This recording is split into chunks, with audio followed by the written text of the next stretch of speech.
Hey guys, after coming back to PAX Day after a week off, I decided to give myself a project to work towards. Recently I've been working on getting wrought iron, but I now have it. So now I need the next technological marvel of steel, and for that I need a forge. In this video I'm going to show you how much progress towards the forge I made in a week, my adventures, and some surprising things that happened to me. I'll show you what it's like to work towards the goal of turning myself from Iron Age peasant into a thriving steel-making powerhouse. Now, I'll be honest with you and say that I thought I'd be able to get to the point of building a forge after a week's worth of effort. But as my week went on, it became clear that this was going to be wildly ambitious. I decided to focus on the forge in the game because it unlocks steel, but also because it's just enormous. And I feel like I'd have to put my building works on hold until I get it, because I'm bound to have to change things up to have to fit it in somewhere. Another reason why I wanted the forge was basically because in my wanderings I've seen a lot of properties with them, sometimes with two forges, and I feel like it's a great goal to set myself. The forge obviously will unlock a ton of recipes for making steel, which is obviously the next rung in my ladder towards civilization. However, I'm not exactly playing the game the devs would like me to, which means I'm solo and I haven't explored trading with people in my local area yet. There's a few reasons for this. I really wanted to be totally self-sufficient to see how far I could get before I realised it was too much grinding. I haven't really hit this point yet, but at the end of this week I'm definitely feeling the solo grind. It's not enough to put me off being solo, but I think I can see a future where I might just need people. Another reason I haven't actually looked into trading very much is I don't actually see that many players around when I go gathering or mining. To give you an example, here you can see the absolutely heart-stopping moment. I'm casually running to go kill boars because I need wool. I'm coming across this hill and expect to see what I always do and what I've seen since the beginning of the game, which is empty fields. Instead, I come across this. It's basically an impressive sized village that's popped right up on my doorstep. Literally in the comments of my last video, I said an experience like this would be an amazing thing to happen, and of course this week it happened. You'll notice in the video that there are no players around, which is pretty normal as everyone gets on at different times, obviously. I've had limited interaction with players and I think there's reasons for that. I think one of them is that I did decide to build deep in a forest on a riverbank. I'm not really near larger settlements, I'm not near a road or even the local home shrine. And finally, if I'm completely honest, I think when I go and meet people in the game, I want to have something to offer them to be able to trade with them. A social visit would be great, but I'd really like to have something tangible to be able to give them. So that's what I'm working towards. Obviously, as I mentioned in my other video on PAX Day, the devs have made this a directed sandbox, which means they really want you to team up with people to help in the gathering, the crafting and the building loop. And like I said earlier, I did underestimate how long it's going to take me to get my forge finished. So to build the forge requires a blacksmith workbench. And before I can make that, I need blacksmithing tools. And for that, I need to level up my blacksmithing skill. So I'm going to make arrowheads, lots of arrowheads, because they take 1 iron ingot each to make and they give me decent XP each time. I have boxes of these things and I've had to start throwing them away. Just as an aside, I left a public box outside that is accessible to everyone, and I left a whole bunch of the wrought iron heads in it for people just to take if they needed them. And I came and checked this morning as I was getting some extra footage, and someone had taken them and left me a whole bunch of wool, which is fantastic because I really need that at the moment. So whoever you are, thank you so much. Eventually, of course, I make enough arrowheads that I run out of wrought iron ingots, so that means mining more iron ore. And here's how this process works for me. So like any good medieval peasant, my day starts out with waking up to an absolutely stunning view, washing myself in a tub and getting changed into my current working clothes. These are a mishmash of leather and a few basic chainmail items I've created. I know that you can craft armor that has magical properties, although I think you need magic sigils and things like that to drop from named NPCs. This is something I really want to explore later in the game, as I feel like I could be way more flexible with exploring and stuff if I was slightly tankier or could take on a few of the enemies that I come across. Maybe I'll make this a project for when I'm done the forge. So I go and make my go-to buff, which is called Shire Gold, and that will help me survive the day and have enough stamina to do what I need to. I haven't really spent a lot of time on cooking skills, but when I have the time, I'm going to make all sorts of stuff like raspberry mead and plum spirits, which frankly sound delicious. I go check on my forge to see how my wrought iron ingots are coming along, and then I'll probably do the thing I've done every time I log in, and that's chop wood for charcoal. Honestly, I think that that's what an average European medieval peasant would have been doing a lot of the time when they're not bringing in crops and getting drunk on mead in taverns. As you can imagine, after weeks of chopping wood, my skill level is pretty close to max. I never really have any spare wood lying around, and I always plan to do things like dedicate whole days to filling up neat lines of storage crates filled with wood. But of course that never happens. I get too distracted with other projects like adding a third floor to my home, as you can see in this video.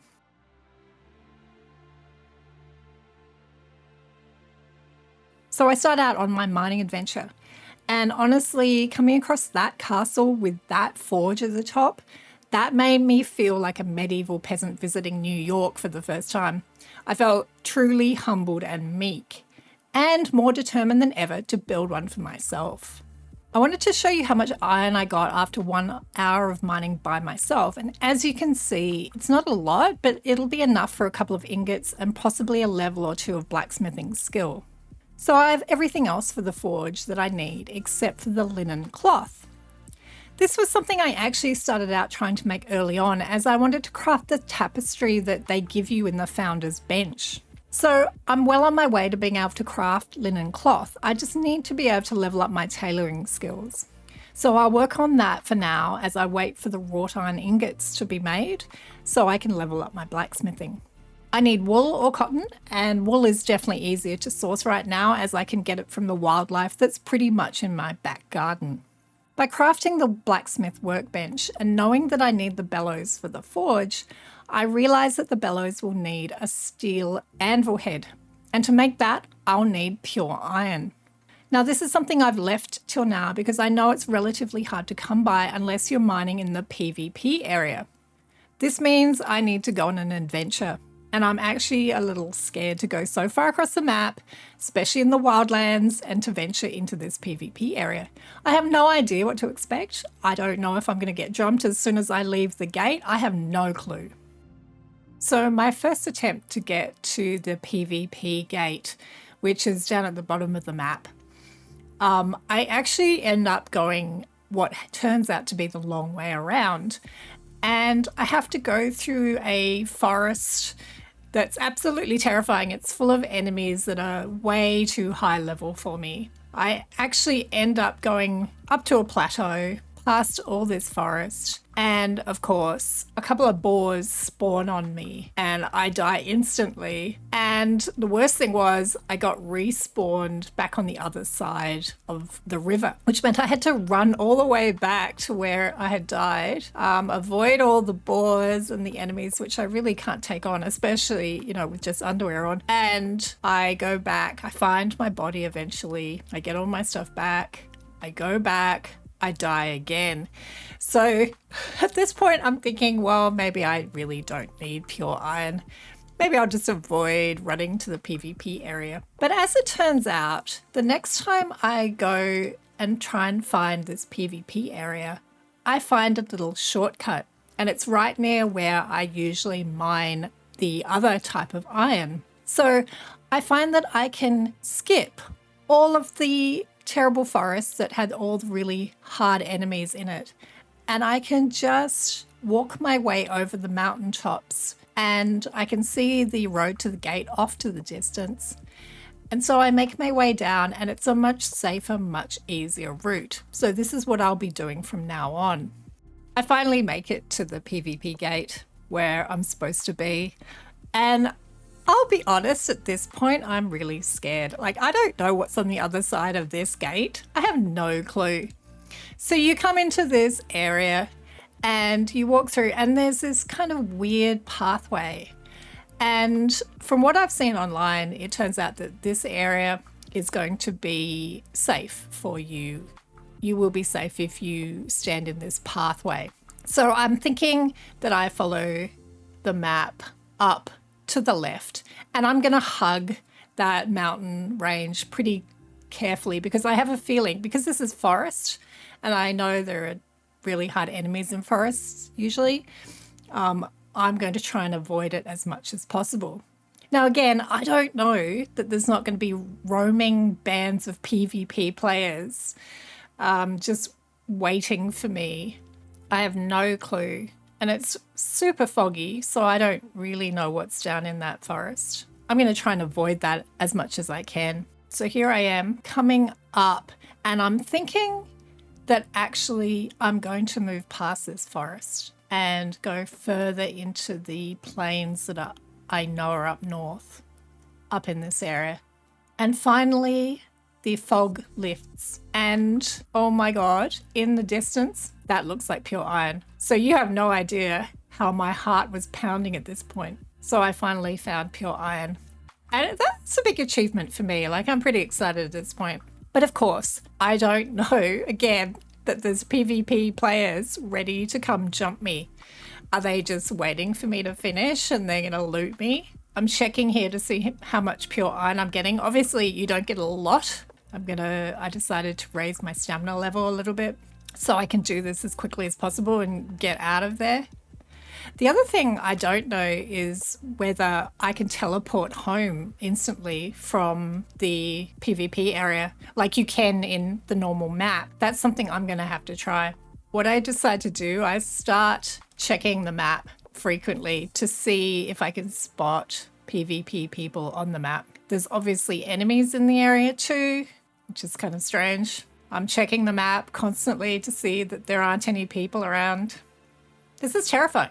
I'll be honest. This is absolutely terrifying. This is scarier than knowing there's enemies out there because I really don't know what's out there in that fog. So eventually, when I've got enough iron, I decide to leave.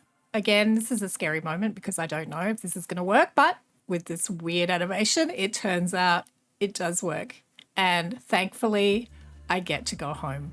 So mining all that has now broken my iron pickaxe. So I need to take some time out and grind my weaponsmith skills up again so I can finally make a new one and replace my wood axe at the same time. I think this would actually be beneficial in the long run because I'll need better weaponry anyway. So I'm going through a blacksmithing level up loop where I need wrought iron to be able to craft items that will give me XP, which means I need to mine for iron, which means a 20-minute trek to the iron deposits in the area. Then I need to wait for my forges to make the wrought iron ingots.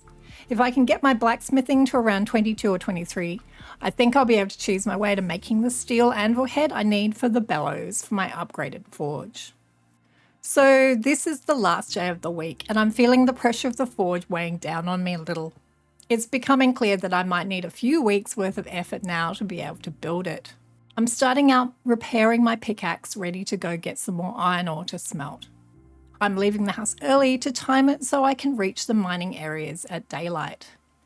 On my journey, I get to check on the progress of my neighbours, and I use this property as a landmark. It really is impressive at night, but it's equally impressive during the day. Each time when I pass these ruined castles with the NPCs, I think, one day I'm coming for you. That gives me incentive to grind steel even more so I can get the weaponry that I need. Daybreak is always beautiful in this game, and it does make it easier to see the different ore types dotted around the landscape, as you can see. I'm mining right underneath this dude's watchful eye. So here's where I'm at the end of my eventful week. Obviously, my goal now is to complete my forge unlocking journey, but then I'm going to move on to upgrading my armor so I can withstand more of the enemies that roam the areas I need to be in. I want to look at killing an NPC. I know this doesn't sound like a lot, but for me at the moment in the game as a solo player, I feel like it would be a huge achievement. Overall, I'm pretty happy with the progress I made this week, but what do you think? Let me know in the comments below, and as always, don't forget to like and subscribe.